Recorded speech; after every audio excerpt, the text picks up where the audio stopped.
So we are today in the fourth law of the universe, which is rhythm. Rhythm. Remember that rhythm is connected to the heart, to the heart chakra. Now that I have the blackboard, I will use it. So taking the idea of yesterday, this is a wave of vibration, but this is a wave of vibration seen from the second dimension, okay? This is 2D, 2 dimensions. Because if we want to understand how the waves are moving really, we have to see it like if we are inside the water. If we are inside the water, we see everything like moving, like constantly moving like this, with many waves everywhere. So it's not just one line. So this would be like kind of a transversal cut of the 3-dimensional reality of a wave, and there you have this shape. So as the oceans and the seas in the planet, the waves are all connected. All the oceans are connected like one. We cannot say from here, we cannot cut and say here starts one and ends the other one. No, it's all connected. So we call it by regions like this, they're like oceans, but all the water in the whole planet is all connected without beginning and without end. It's a constant cycle. That's why we can understand that in the universe, everything is like a kind of an ocean that connects everything, that makes everything to be one. So comparing the universe with water, we would say that the water is always the same, is always water, even if you have the water in 3 different states, like gas, solid, and liquid. So you can find the water in these 3 different ways all around the cosmos, all around the world. So the 7 laws are kind of these 3 ways in which you can find the water. So the 7 laws are the states of the water, which is the universe. So they are all given in the same time. That's why all the laws affect all the water, because basically they made water what it is. The reason why I say this is for what we have been speaking yesterday, that all the laws are born in the same moment. So the reason why I say the 4th law of the universe is not because it appeared after the 3rd one, it's because we are trying to organize it according to our chakras in the order of our chakras. Okay, so that's why it's the 4th. Once said this, we will understand that the law of rhythm is just another aspect or point of view from the law of vibration. And the law of vibration is a point of view of the law of correspondence. So first of all, let's try to understand what is rhythm. Rhythm comes from the word flow in Greek. So rhythm means the flow, and also gives origin to the word river. So in our point of view, rhythm is the thing that helps us to understand the continuity of things, like the heartbeat, tum tum tum tum, like this, is a pulse that tells us what is going to come next. So that's why we can know way before it happened what is going on. The rhythm would be this thing that helps us to understand from where we come from and where we are heading to.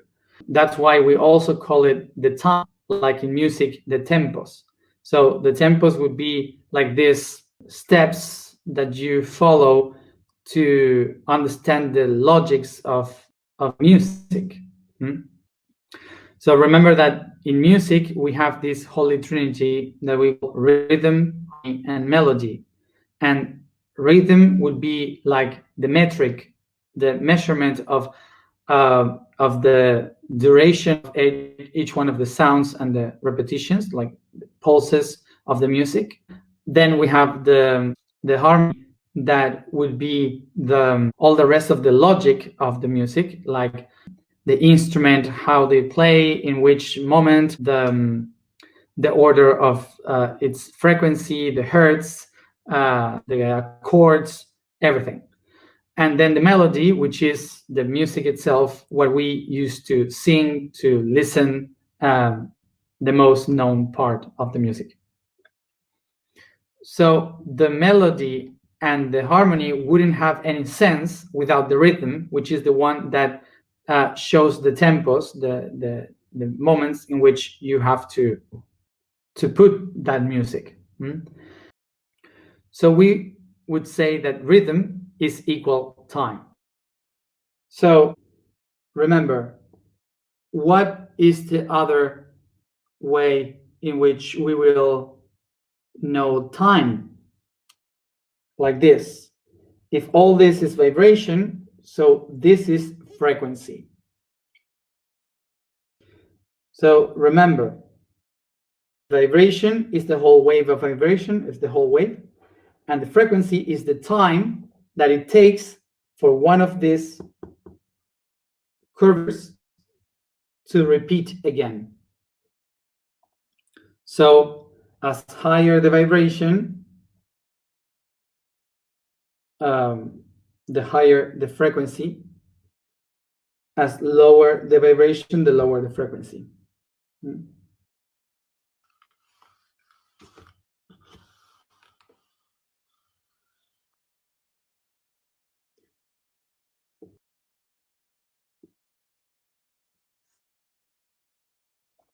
So if we see this through music, we would say that all this is melody, okay? Because it's like the melody is over what you hear from everything. The harmony would be the balance between the different parts. Yeah, that's balance. And then each repetition would be the rhythm.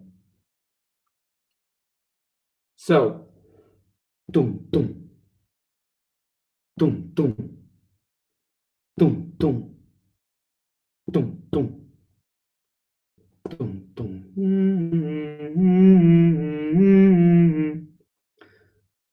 So this would be the rhythm. Tum, tum, tum, tum, tum, tum.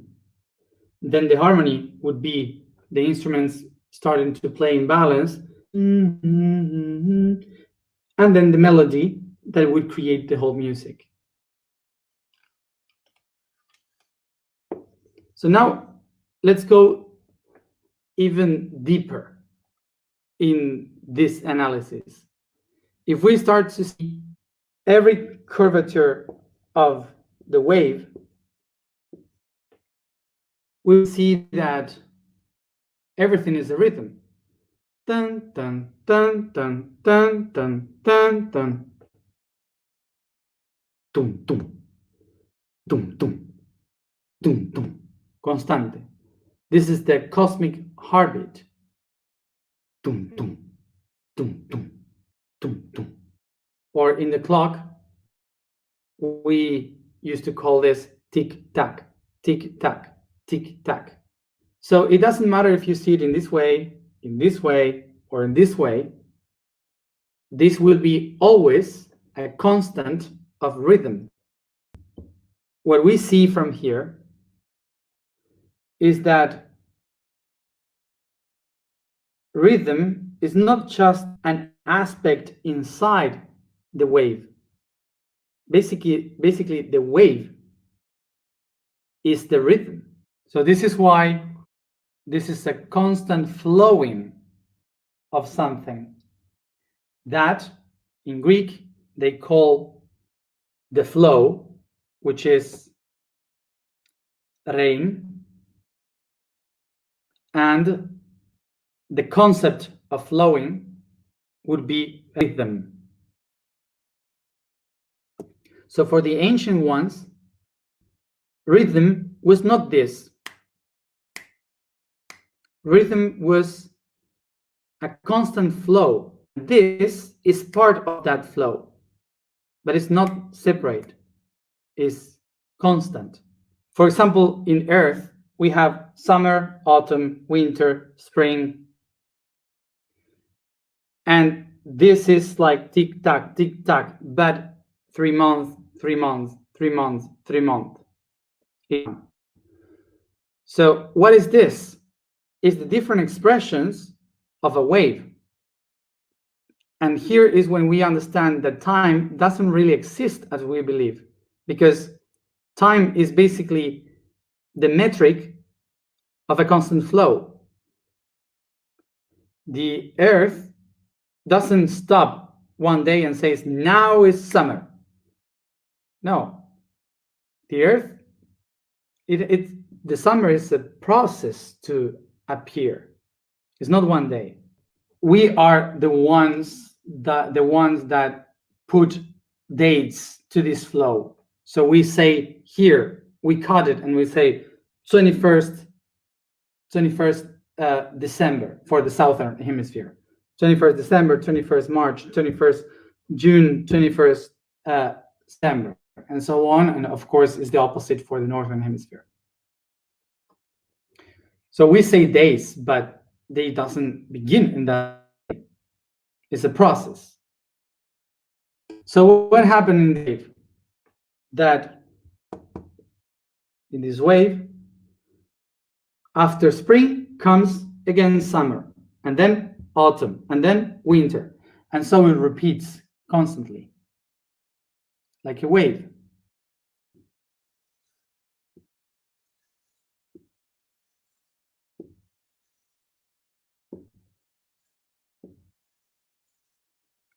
You see here, imagine that this is the Earth.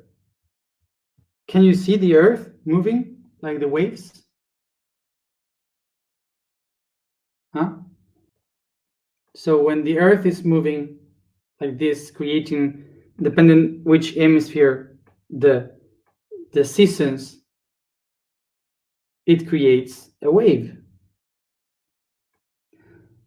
So as you see in Earth, we all know animal kingdom, vegetal kingdom, mineral kingdom, human kingdom. We all know that after summer comes the autumn, and so on, winter, spring, summer, autumn, winter, spring, summer, autumn, and it's constant.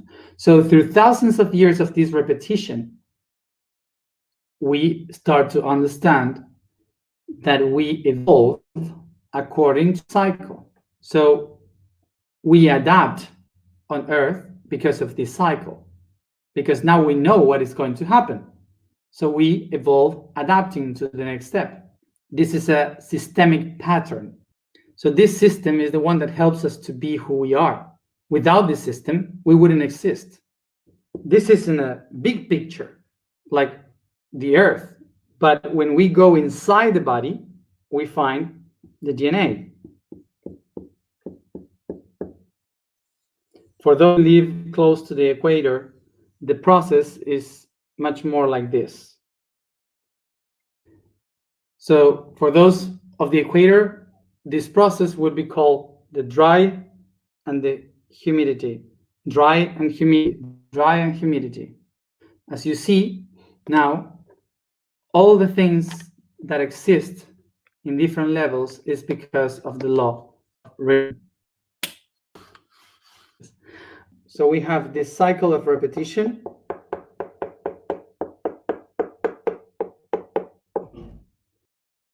These are the two different waves that we live in, which is the DNA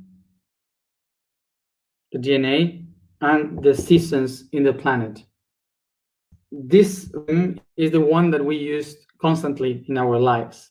We use it all the time because, for example, as an easy example, when it's summer but it starts to get cold and you see this wind different from the ones of the summer, you already know what is going to come. what is coming ahead. So you know the winter is coming. So what you do is to prepare yourself by dressing different, to prepare your house, to prepare your environment, because the weather is changing. So you have to adapt. As you see, this preparation is not something that you have to think about. It's something that happens, that it's natural. It's a reaction that you have. So everything that is going to happen, like it's coming the winter. So you don't have to think, oh, maybe it's the solstice, or the earth is spinning into this degree, and you don't think about all that and try to understand the whole process. You just say, oh, cold. You don't even think in winter. It's like it's getting cold. Okay, so that's how we get used to the rhythm. So in the DNA, it's happening exactly the same. When new things are coming, what I do is to just look into the things that happened to me before, and I react according to my experiences. So I get prepared for the things to come. So I start to see all the same things once and again, the same people, the same situations, and I kind of know that is happening. Even if we all know above the tropics that winter is something really bad, because I can get sick, it's uncomfortable, I cannot survive in the streets, and we all love better the summer or the spring because we are more relaxed and so on. But in winter, what happened also is that we have good memories, because we have Christmas, we have New Year, we can play with the snow. I don't know, depending on who will live the winter in a different way, but we can have this sensation that we can enjoy it, for example. So now we are going to the point with this. The same happened in our DNA. Imagine if all your history from your past, your grandmother or grandfather, whatever, they had someone at home that used to hit them, aggression, but that aggressive person is the one that brought the food, like a dad or like a mom, whoever, people that brought the food at home. So my DNA understands aggression equals food, so I can survive with aggression. So in the future, I will find constantly a repeating process of aggressive people, okay, that I find, and my body will say, I am comfortable here because they give me food. So in the same way as we in winter know that we can die, we can get a disease or whatever, but it's so beautiful to snowman. In our DNA, also, we can enjoy aggression because that gives us food. It's horrible. So what I want to say about this is that the rhythm is not saying about things that happen around us that are similar to what happens to us. What I'm saying with the rhythm is that it's us ourselves that look for those situations in order to feel that we are secure in that repetition. As animals so we are animals that we have a lot of habitudes too. So we get used to the things that we know. The things that we know from the past, they are our habits. So these situations, we look for them because we want to feel at home. Even if there are bad things, sometimes our subconscious think that that's the only thing that helped me to evolve, to be who I am. And this is how we repeat once and again, constantly the same things.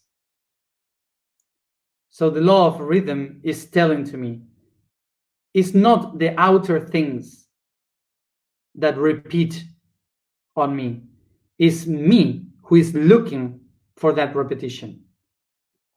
So that's why it's only me, the one capable to transform that repetition.